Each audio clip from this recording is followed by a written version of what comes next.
Well, so now we're ready to start the showcase for this year's Thrive class. So we're going to start with Michelle Sullivan and donation duos. So let's see that awesome video / presentation. Hi, my name is Michelle Sullivan, and I work for BOK Financial as an institutional advisor. Our team manages money for nonprofits, foundations, endowments, tribal entities, and so forth. I'm also very fortunate that I was selected this year to participate in Leadership Tulsa's 2021 Thrive Tulsa program. And I appreciate the opportunity today to come and talk a little bit about my nonprofit project, Donation Duos. I'll go ahead and kick it off by just saying I really believe that Tulsa is blessed with having so many nonprofits to support our community. I've gone out to governing.com's website and was surprised to see, to some degree surprised to see, that Tulsa actually has more nonprofits per 10,000 people than large cities like Jacksonville, Florida, or even Dallas, Texas. From my personal experience, as mentioned, I work with nonprofits. It's my day in and my day out. And still, every couple of months, I'll run across a nonprofit that I haven't heard of before. Truly, I think what we have is a lot of hidden gems in our community that really just need a greater level of exposure. So my project is to provide a little bit of that needed exposure by making connections between school organizations and nonprofits, and hopefully making a little bit of money along the way. The how-to is relatively simple. It would be by going out and encouraging the school districts to fundraise with nonprofit merchandise. There are a lot of organizations that currently have a structure like this in place. So for example, New Leaf. A New Leaf has flowers that organizations can fundraise with.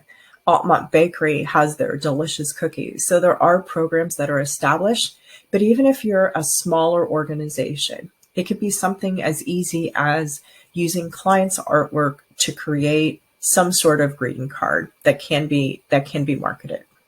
So there's opportunities really for just about any type of nonprofit organization. So where I am and how I am making this project specific is really, it hasn't been an easy, quick matchmaking event where it's swipe left, swipe right? But I have been able to make some progress. I've reached out and coordinated with a local school district's parent-teacher association, or PTA, and they will allow us to bring in up to maybe 3 nonprofit organizations, have them present about their organization, their mission, and their fundraising opportunity, and present to all of the representatives for the district-wide PTAs for those local schools. Now, the other part of the partnership is really determining what nonprofits to work with. And again, there are so many amazing nonprofits. It's truly a big process to go through and to make sure that I find some good matches, especially here as the initial pilot would begin, which I'll go ahead and put a plug out. If you work with a nonprofit or know of a nonprofit that would be a good partner in this program, please feel free to reach out. My target date would be towards May of next year, around graduation time. I think it would be an exceptional idea to be able to sell flowers, thank you cards, congratulatory cards around this time frame. And the one thing I want to mention is that I'm really excited about the idea that this exposure could grow exponentially. As mentioned, the first initial presentation would be to a very large group of PTA representatives. There's your initial exposure. But then those PTA representatives go back to their local school sites and share that information with all of their members. And there's another bit of sharing that goes on, even if the organization doesn't intend to use the fundraiser. But if they do decide to participate, then that exposure continues to every individual that they try to solicit a donation from. So it's definitely a win, and I can see it spreading the word about nonprofits very quickly.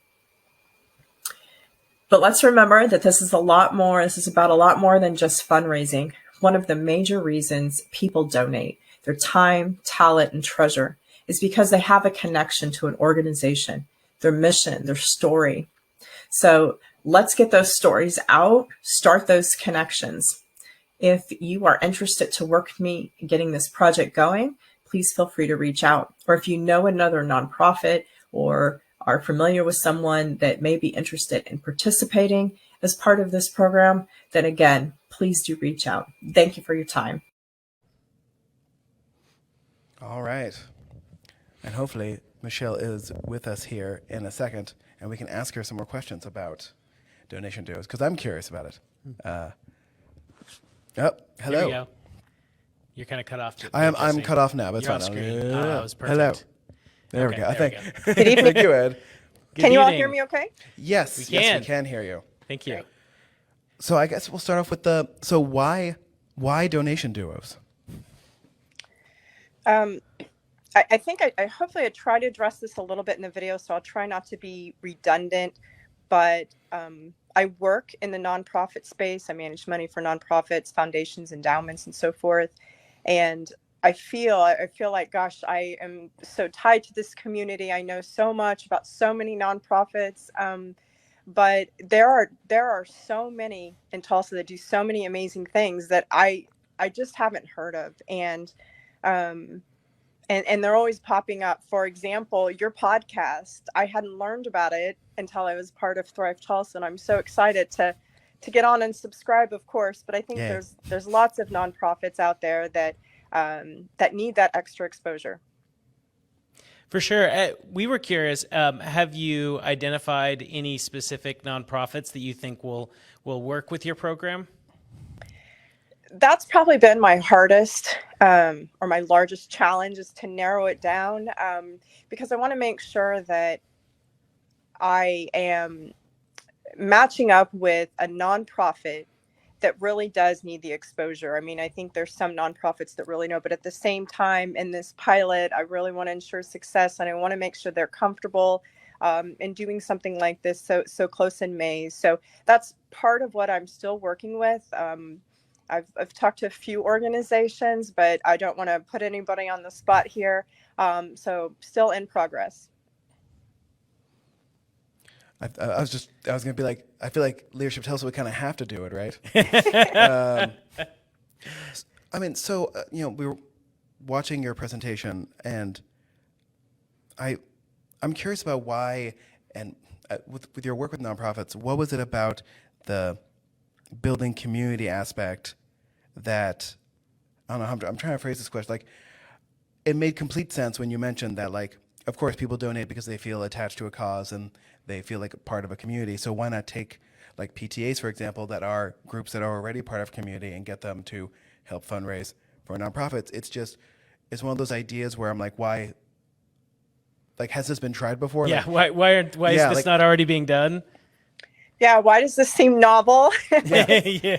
Yeah, that's great, because and I have 5 children, so I can tell you that we have been involved in, or I have been involved in, countless sports teams, dance teams, all kinds of different things that we have sold. So a lot of chocolate bars, I'm guessing. Exactly, right? So, but I think there's only been one organization that has sold a new leaves, flowers, poinsettias during the holidays that I'm aware of. And I have to stop and pause and think, why aren't we helping each other? So I don't think it's a novel idea. And I think there are organizations that are out there doing it, but it's really about just getting those connections. And change is hard. If you're a team that's been out there for a long time, you're doing the same thing all the time. It's the same fundraiser, especially when nonprofits have them as established.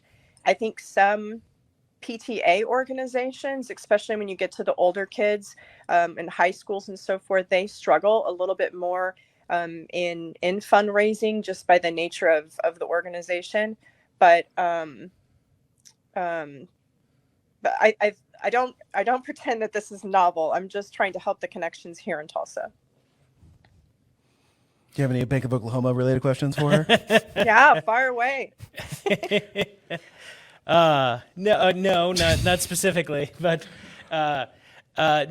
Also, you're getting a lot of kudos in the chat. I don't know if you can see that, but you're getting a lot of support in the chat with that. But no, I'm kind of fascinated by the concept of tying together sort of different groups fundraising, and the New Leaf example is a good one. It's an existing one, but I am curious for organizations that don't already sort of produce something for fundraising, what kind of opportunities they would have. I know you mentioned greeting cards as an example, but I'm just trying to think through what other opportunities would there be. Yeah, that's a great question. Thank you. I think that the reason I came up with greeting cards is I know there are some nonprofits out there that do currently have that as a fundraising mechanism. I think some utilize it more than others. But what I like about it is that it's easily scalable, and it's not something that has a lot of upfront cost or work that goes into it. So I think for an organization that doesn't have a program in place, using a client's artwork. I'll give another shout out, the Center for Individuals with Physical Challenges. They have amazing clients that will do artwork. I believe they're still doing this program. I should put that caveat out there, but and even have their clients customize it for you and then put those in packages for holiday cards. So it's that, again, isn't necessarily novel, but it's easy. And I think it's those nonprofits that don't already have those established programs that are probably would most benefit from something like this. But I think that if they have great ideas, that as long as we can make sure it's scalable and suitable to be and ready to be successful, I'm on board. I'm not I'm a investment person, so I wouldn't put myself in a category of the most creative. So happy to work with people and just make things happen. Well, I know it was at the end of your presentation, but just before you go, how do people get in touch with you if they work for nonprofits or are connected with nonprofits that would like to be involved in this? Sure. Yes, absolutely. I do have a Gmail account that's for this program. I cannot remember what it is, but M Sullivan at BOKF, like financial.com. Feel free to reach out to me in my work email in regards to not only if you want to be a part of trying to help me get through this and work and make it happen, but if you know of anyone in the nonprofit space that would be interested in partnering, then I'm happy to have a discussion. Thank you.